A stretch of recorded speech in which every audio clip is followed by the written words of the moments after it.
Well, if you love travel, it isn't just about the destination, it's about a journey too.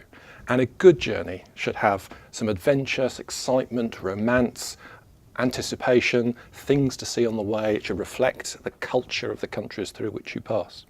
And the trouble is, budget airlines are superficially convenient and quick, and that's very attractive for a lot of people. And unfortunately, that robs people of all that excitement and romance and adventure. That's the problem. I think also it sort of devalues the destination.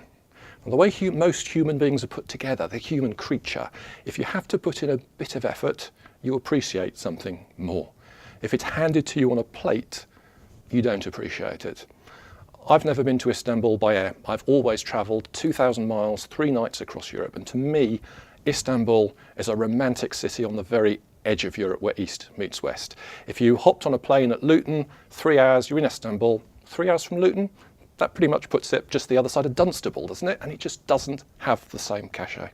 Well, Mark, I can't disagree with a lot of that at all. I totally agree that the journey is the romance. But having said that, these are the kind of objections people made to the train just 100, 200 years ago. People thought the workers of Manchester shouldn't just get to the beach in an hour, otherwise they'd never love the seaside.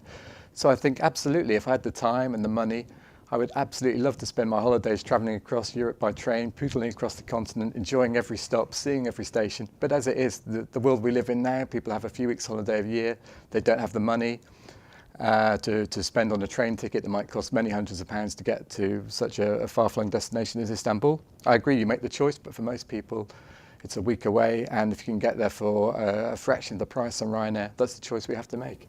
Well, I think there's a difference between shortening and easing the journey, which train did in the 19th century, and eliminating the journey altogether, apart from a rather stressful, disjointed journey that the aeroplane journey is.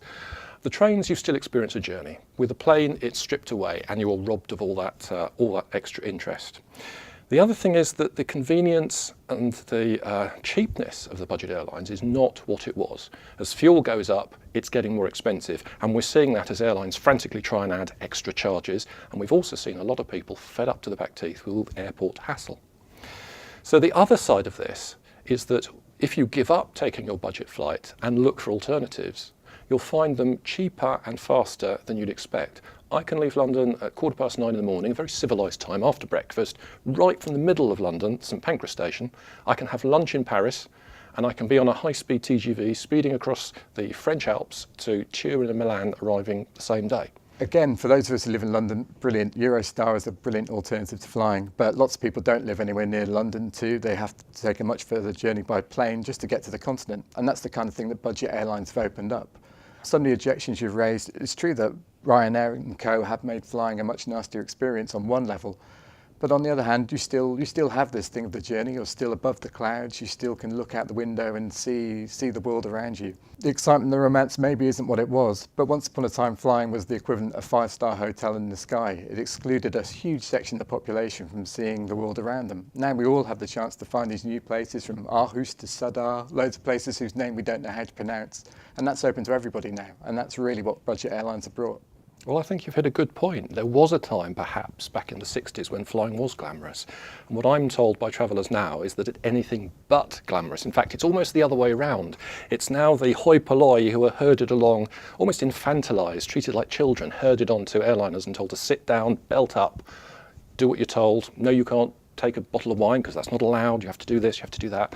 And it's the more thoughtful person who takes their time and makes a leisurely journey by Eurostar and high-speed train across Europe to their destination and arrives much more relaxed, having seen something at ground level on the way. None of us could disagree that that would be the ideal, but I think, again, I come back to my point, in the world we live in today, that budget airlines have made at least some of that experience, if not all the fun and all the glamour, some of that experience accessible to more people than ever before. And for that, we should thank Michael O'Leary, even if he does make our lives a little bit hellish at the airport. People often say that the train is too slow and too expensive. Well, the trains now go at 200 miles an hour, which isn't too fast to see the countryside.